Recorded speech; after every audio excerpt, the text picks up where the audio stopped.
Welcome back, viewers. The shortage of LPG cylinders has begun to impact restaurants and hotels across Mumbai.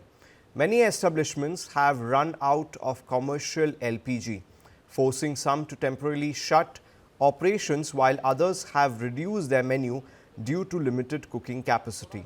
Now, viewers, in several cases, hotel owners have been forced to turn to traditional methods of cooking using coal and firewood to prepare food for customers.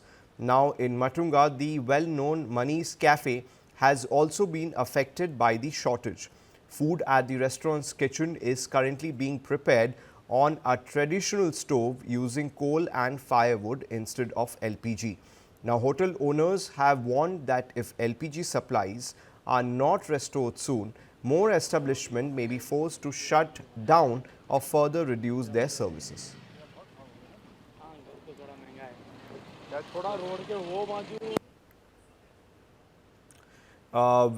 Viewers, let's look at the ground report filed by my colleague Vinod from outside this cafe. Mumbai के hotel हो, ढाबा हो या फिर restaurant हो, वहां पर LPG वहां पर नहीं पहुंच रहा है। राज्य सरकार भले ही कह रहा है कि एलपीजी वहां पर पहुंच जाएगा, लेकिन अब तक होटल इंडस्ट्री के लिए एलपीजी नहीं पहुंच पा रहा है। इस समय हम मौजूद हैं माटुंगा के एक किचन में। यहाँ पर ये मनीष कैफे का ये किचन है और यहाँ पर देख सकते हैं कि यहाँ पर सबसे पहले कोयले के ऊपर और लकड़ी के ऊपर यहाँ पर सिगड़ी जल रही है और यहाँ पर ये बन रहा है। क्या बन रहा है यहाँ पर? ये मशरूम बन रहा है। मशरूम बन रहा है। मशरूम कढ़ाई। अच्छा, कब से गैस नहीं है? अभी 4 दिन हो गए। 4 दिन से गैस है ही नहीं। इसके लिए थोड़ा कुछ हम लोग माल बन जाता है, थोड़ा ज़्यादा बनता था, अभी वो सब कुछ बंद किया। जो मेन है सांभर, अभी जो एक बाजी दाल और पुलाव बिरयानी सादा राइस इतना दे रहा है। अच्छा, ये देखिए यहाँ पर मशरूम बन रहा है। यहाँ पर देखिए पुलाव बन चुका है, पुलाव बनकर तैयार है और इस चूल्हे पर यहाँ पर ये लोग काम कर रहे हैं। आप हमें बताइए कि कितना मुश्किल होता है इन चूल्हे के सामने काम करना? बहुत मुश्किल होता है, बहुत। इसमें बहुत देख सकता है कितना धुआं हो रहा है। अब जैसे 3-4 दिन से हम लोग बहुत परेशान हो गया। जैसे हाँ, अभी हमारा बहुत सारा आइटम था वो भी बंद किया है। 2-3 आइटम खाली चालू किया है। हमारा सांभर और राइस में बहुत स्पेशल आइटम रहता है, वो भी बंद है। खाली सेट बोल रहा है जो हो सकता है, इसमें लेट होता है ना, ये तो सब आइटम चालू कर सकता है, लेकिन लेट हो रहा है करके हम लोग यही 2-3 आइटम बनाता है। अच्छा, ये देखिए, मैं कैमरामैन को कहूँगा अंदर देखिए, वहाँ पर जो चूल्हे हैं, गैस के चूल्हे, वो फिलहाल वहाँ पर ठंडे पड़ चुके हैं। एलपीजी कनेक्शन वहाँ पर नहीं है, जिस कारण यहाँ पर होटल इंडस्ट्री को मुश्किलों का सामना करना पड़ रहा है। कई ऐसे होटल हैं जिन्होंने अपने जो 50-50 मेनू थे वो मेनू कम करके 10 से 20 कर लिए हैं। ये देखिए सामने जो इलेक्ट्रिक पर यहाँ पर इडली बन रही है, यहाँ पर इलेक्ट्रिक से चटनी बन रही है। गैस कनेक्शन यहाँ पर नहीं है। हमारे साथ यहाँ पर मौजूद है कुमार नाडर, जो मालिक है मनीष कैफे के। आप हमें बताइए सर कि क्या क्या मुश्किल हो रही है फिलहाल? अभी फ़िलहाल क्या है, थोड़ा लंच बनाने का, थोड़ा वैरायटी राइस बनाने में दिक्कत हो रहा है। तो 4-5 वैरायटी राइस बनाता था हम लोग, अभी 2-3 वैरायटी राइस ही बनाता है। अभी लंच नहीं बना रहा, उसके बदले दाल राइस बना रहा है। दाल राइस एक सब्जी बना रहा है, पहले 2-3 सब्जी बनाता था। अभी क्या इसमें थोड़ा समय लगता बनाने के लिए, इसके लिए वो सब बंद कर दिया हमने। तो अभी बोलता है क्या 1-2 दिन में और हमको टाइम दिया है, मिल जाएगा करके। हमारा एजेंट से बात होते रहता है गैस के लिए, मिलेगा तो ज़रा पता ही है करके। हम कुकिंग करके रखा है ऑलरेडी, खोल के रखा है कमर्शियल का। अगर मिल जाएगा तो हम चालू कर देगा, लेकिन अभी तक मिला नहीं है। अब गैस नहीं है तो आप लकड़ी का इस्तेमाल कर रहे हैं, कोयले का इस्तेमाल कर रहे हैं, खर्चा बढ़ गया क्या? खर्चा तो ज़्यादा नहीं बढ़ा, थोड़ा टाइम वेस्ट हो रहा है बस।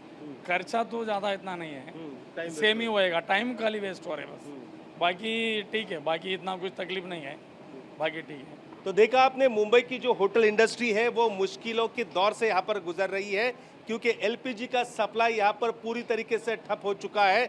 मुंबई और महाराष्ट्र की बात करें तो मुंबई और महाराष्ट्र में यहाँ पर घर के इस्तेमाल के लिए एलपीजी सिलेंडर मिल रहा है और जहाँ जहाँ कालाबाजारी हो रही है, जहाँ पर घर के सिलेंडर कमर्शियल के लिए इस्तेमाल कर रहे हैं, वहाँ पर कार्रवाई होते हुए दिख रही है। Well, viewers, right now I'm being joined by my colleague Jagdish Prajapati from the Mundra port. Now, viewers, the LPG tanker Shivalik, which has crossed the Strait of Hormuz, is expected to arrive at the Mundra port within a few hours today, and the Iranian authorities have allowed two Indian flagged vessels, Shivalik and Nanda Devi, carrying LPG to transit through the Strait of Hormuz. Now, LPG tanker Nanda Devi is expected to reach the Kandla port on Tuesday, and two ships are carrying approximately 92,700 metric tons of LPG. Now, 22 Indian flagged ships still remain in the Persian Gulf, with a total of 611 sailors on board. Now, viewers, earlier External Affairs Minister S. Jaishankar had supported direct talks with Iran as the most effective way to resume maritime traffic through the Strait of Hormuz. Now, viewers, I am being joined by Jagdish Prajapati live from Mundra Port. Now, Jagdish ji बहुत बहुत शुक्रिया हमारे साथ जुड़ने के लिए। जगदीश जी, क्या माहौल है, क्या किस टाइम तक कह रहे हैं कि जो वेसल है वो मुंद्रा पोर्ट पर आ सकता है? जी जी,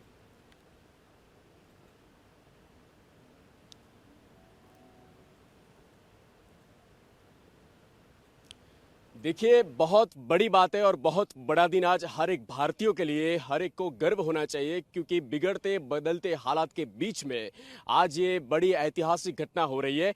ये समंदर की लहरों को चीरते हुए भारतीय दो जहाज वतन लौट रहे हैं, और इससे बड़ी बात क्या हो सकती है जब एलपीजी का सबसे बड़ा लाइफलाइन जो है वो आज यही मुंद्रा पोर्ट से निकलने वाला है, गुजरने वाला है।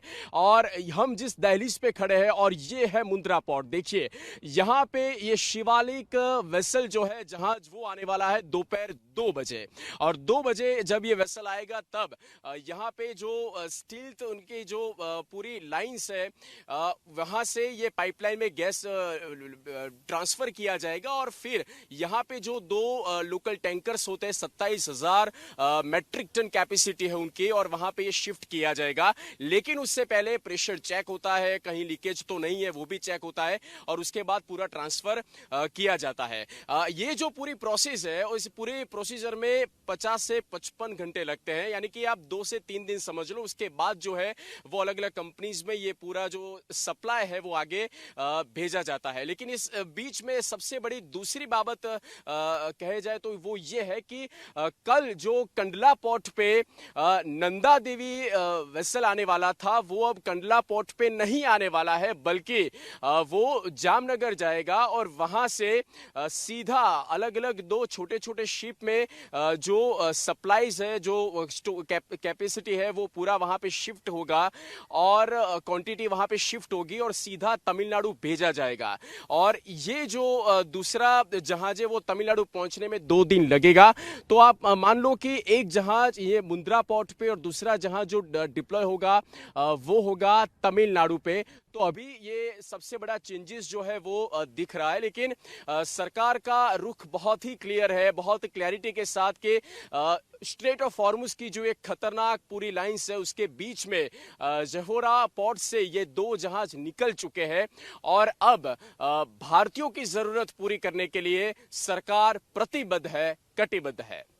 जगदीश जी, जो आपने कहा कि नंदा देवी जो है वो फिलहाल जो है कांदला पोर्ट पे नहीं जाएगी, उसका डायरेक्शन कहीं और चेंज कर दिया गया है।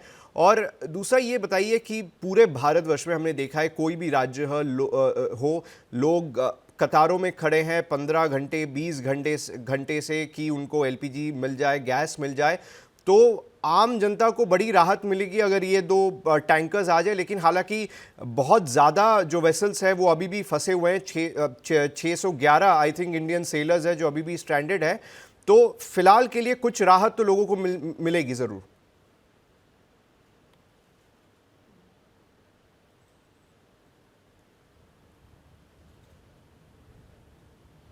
देखिए, सबसे पहले तो 24 जहाज थे, उसमें से क्रूड ऑयल भी आ चुका, और 2 जो एलपीजी टैंकर है, यानी कि 2 जो वेसल है वो निकल चुकी है, और तीसरा अभी भी निकलने की तैयारी में लगा हुआ है। सिर्फ क्लियरेंस की ही अभी देरी है। दूसरी बात जो है कि लोग लाइन पे खड़े, सरकार का बहुत ही क्लियर मानना है कि आप पैनिक में मत आइए। गैस का जो सप्लाई, जो क्वांटिटी है वो पूरा है, पूरी मात्रा में है। और सबसे बड़ी बात, ये जो सरकार का कमिटमेंट है है, मुझे लगता है कि ये कहीं ना कहीं उसका बेस है मुंद्रा पोर्ट। और सरकार का जो क्लियरेंस कहना है, क्लियर कहना है कि कोई भी पैनिक होने की जरूरत नहीं है। हालांकि ये जो दो जहाज है, इस दो जहाज में जितना क्वांटिटी है कुल मिला के 92,700 मैट्रिक टन, और ये जो क्वांटिटी है वो 15 से 20 दिन तक पूरे देश में ये सप्लाई रहेगा।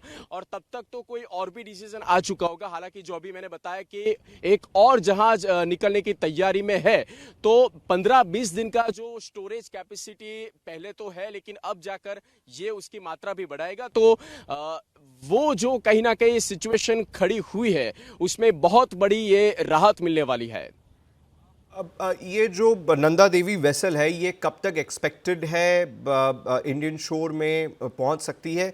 और दूसरा, जो आपने कहा कि तीसरा वेसल जो है वो भी क्लियरेंस के लिए वेट कर रहा है, कोई आपके सूत्रों से या किसी सोर्स से पता चल रहा है ये कौन सा तीसरा वेसल है जो कि अपने क्लियरेंस के लिए वेट कर रहा है? क्योंकि लगातार देखिए external affair minister S Jaishankar भी कह रहे हैं कि डायरेक्ट कॉन्वर्जेशन जो है ईरान के साथ वो ज़्यादा इंपॉर्टेंट है।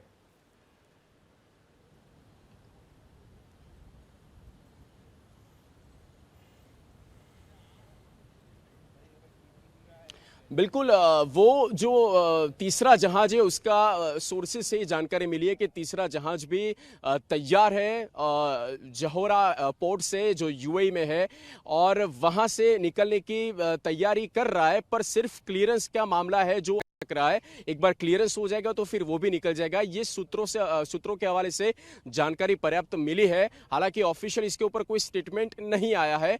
और दूसरी बड़ी चीज ये है कि तमिलनाडु जो ये जहाज जाने वाला है, कल के दिन में ये गल्फ ऑफ कच्छ में आ जाएगा, कल रात तक आ जाएगा। और उसके बाद 2 दिन, तो आप मान लो कि थर्सडे तक ये जो दोनों जहाज है, छोटे छोटे शिप है, वो तमिलनाडु पर वहां पे जो उनका पोर्ट है वहां पे पहुंचाया जाएगा ये पूरा क्वांटिटी। जगदीश जी, एक बार दर्शकों के लिए अगर आप थोड़ा विजुअल्स दिखा दें मुंद्रा पोर्ट की किस तरीके से तैयारी है, क्योंकि देखिए ये वेसल अगर आ गया तो बहुत सारे जो लोग हैं काफ़ी परेशान हैं, उनको काफ़ी रिलीफ मिलेगा।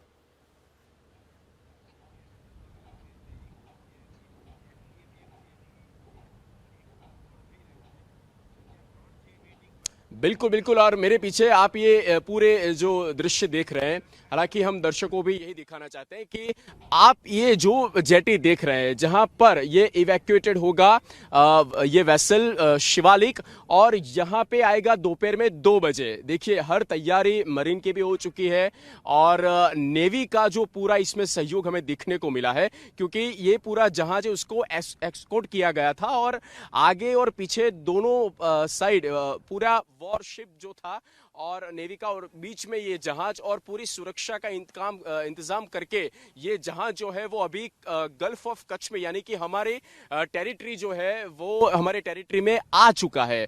मतलब ये अब मान लो कि 2 घंटे में, सिर्फ 12:30 अभी बजा है और 2 बजे ये जो ETA है अभी का, उसके हिसाब से लोकेशन के हिसाब से डायरेक्शन जो मिल रहा है कि 2 बजे करीब करीब वो जहाज यहाँ पर पहुंच जाएगा।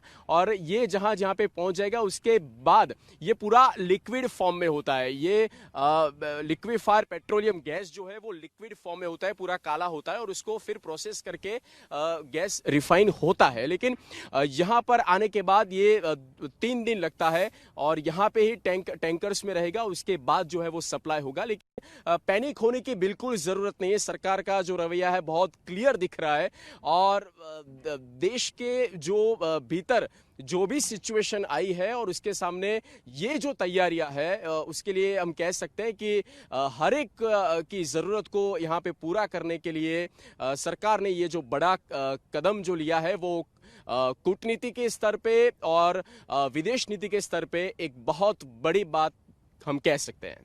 जगदीश जी, आपने बड़ा एक इम्पॉर्टेंट पॉइंट बोला है, जहां जो इंडियन नेवी है वो इन वेसल्स को एस्कॉर्ट कर रही है, तो इस पे अगर दर्शकों के लिए कुछ जानकारी दें।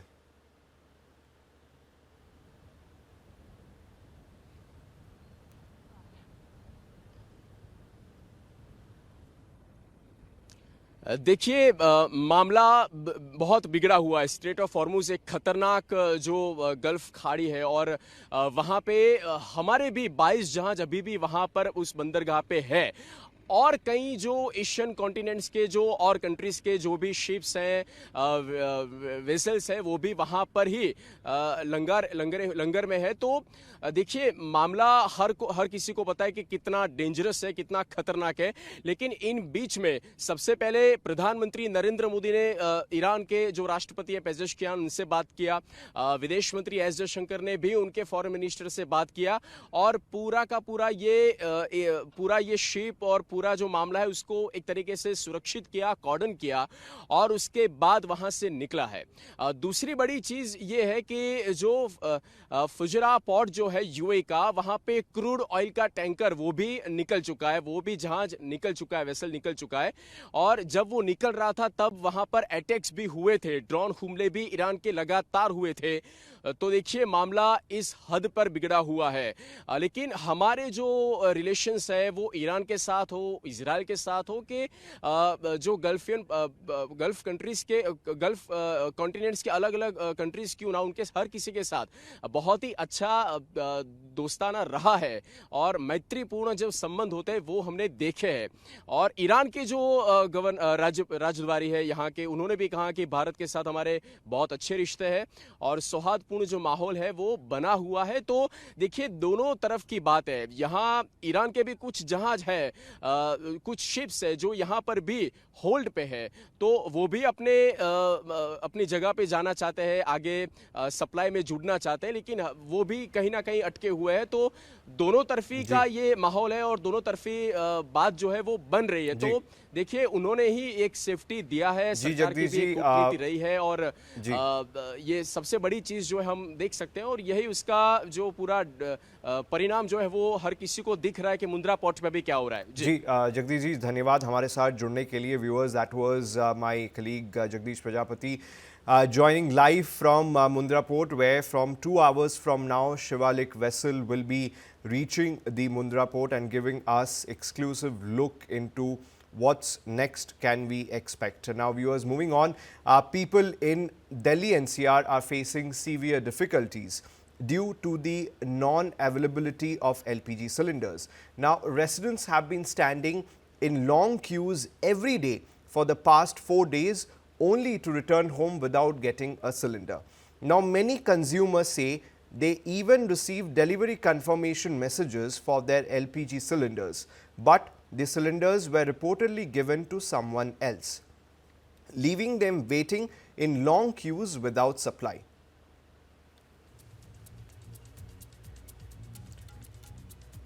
Now viewers, let's cut across to a ground report filed by my colleague Shalini Bajpai. Delhi NCR में बड़ी संख्या में वो लोग हैं जो काम करने के लिए बाहर से आते हैं और सामान्य तौर पर उनको सिलेंडर मिल जाते थे, उनका एड्रेस नहीं होता था, प्रॉपर एड्रेस नहीं था और कनेक्शन भी नहीं था, लेकिन अभी तक उनको ये समस्या नहीं आती थी सिलेंडर मिलने की। लेकिन अब वो लोग परेशान हो रहे हैं, वो लोग इस तरह से लाइनों में खड़े हुए हैं, उनको गैस सिलेंडर्स जो हैं वो नहीं मिल रहे। तो कॉमर्शियल गैस सिलेंडर्स ही नहीं बल्कि ऐसे लोग जो कि काम करने जाते हैं अलग अलग शहरों में, उनके लिए भी बहुत बड़ी परेशानी हो रही है। तो यहाँ पर जो लोग आप देख सकते हैं कि नोएडा सेक्टर 5 में लोग लाइनों में खड़े हुए हैं और उनके जो सिलेंडर्स हैं वो भी देखिए इस तरह से लाइन लगाकर लोग खड़े हैं कि कब गाड़ी आएगी और कब सिलेंडर मिलेगा, इसके इंतजार में यहाँ पर लोग हैं। तो जो लोग बुजुर्ग लोग भी हैं हमारे साथ, आप यहाँ पर कब से खड़ी हैं? मैं खबरा 6 बजे से आई हूँ। सुबह 6 बजे से? हाँ। और सिलेंडर नहीं मिला? नहीं मिला, 2 दिन से हम लोग आ रहे हैं, थोड़े जा रहे हैं। बच्चे भी हमारे नौकरी भी करने जा रहे हैं। तो आपका कनेक्शन है प्रॉपर? हाँ कनेक्शन है। और आपने जो बुकिंग भी कराई है? हाँ बुकिंग भी करा है, लेकिन सिलेंडर नहीं मिला? मिल रहा है। कितने दिन से आ रही है यहाँ? यहाँ भैया हमारा 2 दिन से आ रहे हैं। अच्छा। हाँ 2 दिन से आ रहे हैं। 2 दिन से नहीं मिला, कल लड़का हम यहाँ से आपस हो गया, ड्यूटी नहीं गया, आज भी नहीं गया। अच्छा। हाँ। तो क्या कर रही? फिर घर में एक सिलेंडर है कि 2 थे? एक ही सिलेंडर है हमारा। एक ही है, तो फिर क्या कर रही हैं? अब तो खत्म हो गया, यहाँ लाइन में खड़ी। क्या बाहर से खाना मंगा के आदमी खा रहा है, कुछ होगा। बच्चे भी हमारे सब एकदम ऐसे परेशान भाई में। छोटा बच्चा 6 महीने के लड़की को बोला है ससुराल से तो बैठी है जाके, 6 महीने की गोदी में बच्चे परेशान रही है। लेकिन 2 दिन से आ रही है, कोई परेशानी नहीं है। तो यहाँ पर गाड़ी आती है सिलेंडर की, उसको लेने के लिए लोग यहाँ पर खड़े हुए हैं। तो वो तस्वीर आप देख सकते हैं कि लोग जो है लाइन में जो खड़े हुए हैं। आप कहाँ से आए हैं? मैं हरौला से अच्छा, क्या कब से रोजाना आ रहे हैं कि आ जाएंगे? 3-4 दिन से दौड़ रहा हूँ। संजय बात ही नहीं कर रहा है, ना कोई बुकिंग हो रही है। अब गैस खत्म हो गई एकदम। आपकी बुकिंग नहीं हो रही है? डबल सिलेंडर भी कनेक्शन है, लेकिन कनेक्शन है। हाँ, कनेक्शन है। 1 महीने का मेरा वो भी है जब लिया हूँ। अब चुक गया तब सुन ही नहीं रहे। अच्छा, तो आप क्या एक ही सिलेंडर घर में था या नहीं, डबल था, दूसरा भराना था, तब से नहीं मिल रहा है। आज तो एकदम खत्म हो गया। आज एकदम खत्म हो गया। घर में दूसरा सिलेंडर लेके आया हूँ, लेके किसी का एक टाइम बनाने का। अब देखो क्या करते हैं। अभी आवा Sanjay. Viewers, as the commercial and domestic LPG shortage continues to cripple businesses across Karnataka, Chief Minister Siddaramaiah has formally reached out to the centre. Now, Chief Minister Siddaramaiah urges immediate measures to facilitate the import of LPG. In a high priority communication sent to the Ministry of Petroleum and Natural Gas, the Chief Minister highlighted the state's current supply is significantly below the daily requirement. Now, Chief Minister says the crisis is leading to a mounting difficulties in the hospitality and industrial sectors. Now, Chief Minister emphasizes that the shortage has triggered a chain reaction affecting food security and causing price hikes in essential commodities. Karnataka government warns that the crisis may force suspension of operations of small eateries and restaurants indefinitely.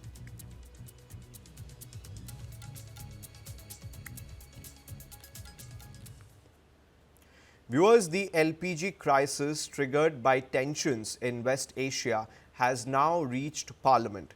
Congress President and Leader of Opposition in the Rajya Sabha, Mallikarjun Kharge, raised serious concerns during zero hour, warning that shortages are affecting households, restaurants and businesses across the country. Now, Mallikarjun Kharge said the situation has created panic among citizens and is severely affecting poor and vulnerable sections, middle-class families, restaurants, hotels and commercial establishments. He noted that India imports nearly 60% of its LPG requirements and around 90% of those imports pass through the Strait of Hormuz. Now, Mallikarjun Kharge questioned the government's earlier claim that there is no shortage of LPG. He said the ground reality appears to contradict statements made by Petroleum Minister Hardeep Singh Puri in the Lok Sabha. West Asia में जारी conflict के कारण देश में LPG संकट की और आपका ध्यान सरकार का ध्यान खींचना चाहता हूं। एलपीजी संकट को पूरे देश में हाहाकार मचा हुआ है। इसका असर गरीब और कमजोर तबकों के मिडिल क्लास, आम घरों, रेस्टोरेंट, हॉस्टल्स और कमर्शियल यूजर्स पर बहुत बुरा असर पड़ रहा है। भारत अपना कुल एलपीजी जरूरतों का करीब 60% इंपोर्ट करता है। इसमें भी 90% इंपोर्ट्स स्ट्रेट ऑफ हॉर्मुज के रास्ते होता है। इस लिहाज से मौजूदा हालात डोमेस्टिक अवेलेबिलिटी और प्राइस स्टेबिलिटी दोनों के लिए गंभीर चिंता का विषय बन गया है। देश के करीब हर हिस्सों में इसका असर पड़ रहा है और घरों में लोग परेशान, छोटे छोटे ढाबे वाले, रेस्टोरेंट्स, हॉस्टल्स सब पर असर गिर रहा है। कम्युनिटी किचन्स से लेकर सभी रसोई तक बंद है। पर ही एमईसीएमबी और दूसरे कमर्शियल यूजर्स को भी एलपीजी सिलेंडर्स में मिलने की भारी दिक्कत हुई है। ये चिंता की बात है कि कई एस्टेब्लिशमेंट ने अपने ऑपरेशन सीमित बंद कर दिए हैं। कुछ ऊंचे दामों पर 5,000 प्रति सिलेंडर से अधिक कीमत पर खरीद कर रहे हैं। हमारे माननीय पेट्रोल मंत्री जी ने लोकसभा में दावा किया एलपीजी की कोई कमी नहीं है, रूमर से सावधान रहिए कि लेकिन Now viewers, responding sharply in the Rajya Sabha, BJP President and Leader of House JP Nadda criticized the opposition for what he called unnecessary politics during a time of crisis. JP Nadda said that 0-hour rules allow a speaker only 3 minutes, but Leader of Opposition Mallikarjun Kharge spoke for nearly 6 minutes, exceeding the time limit. Now he also stressed that the current LPG situation was not created by India but is linked to the wider geopolitical crisis in the West Asia. Nadda accused the Congress of politicizing the issue and said the opposition should stand with the country during difficult times rather than attempting to score political points.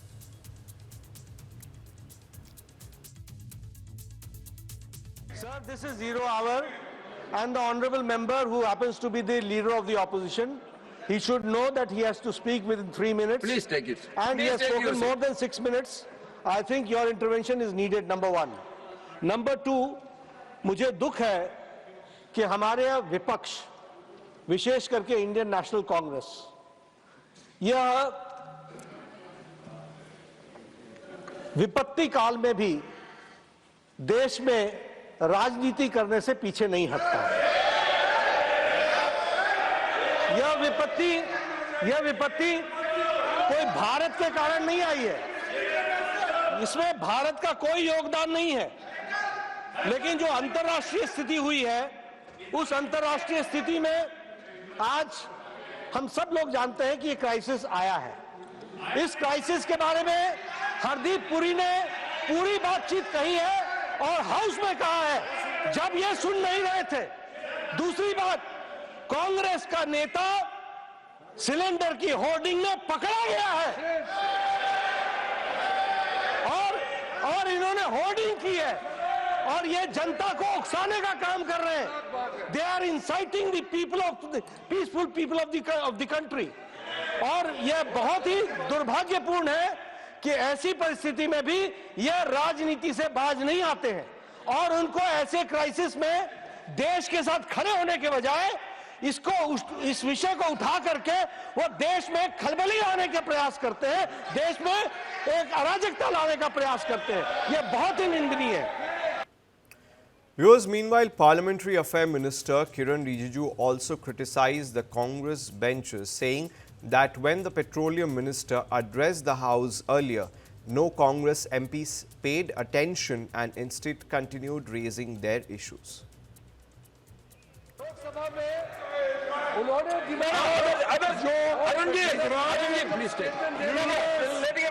और Iran में जो लड़ाई चल रही है उसका भी discussion यहाँ होना चाहिए और यही मूल कारण है हम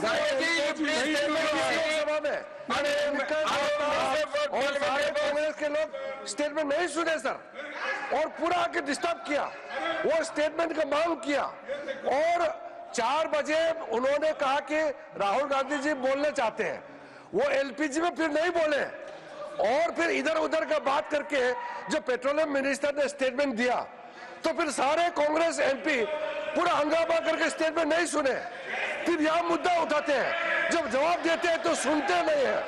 ये तो बहुत गलत बात है।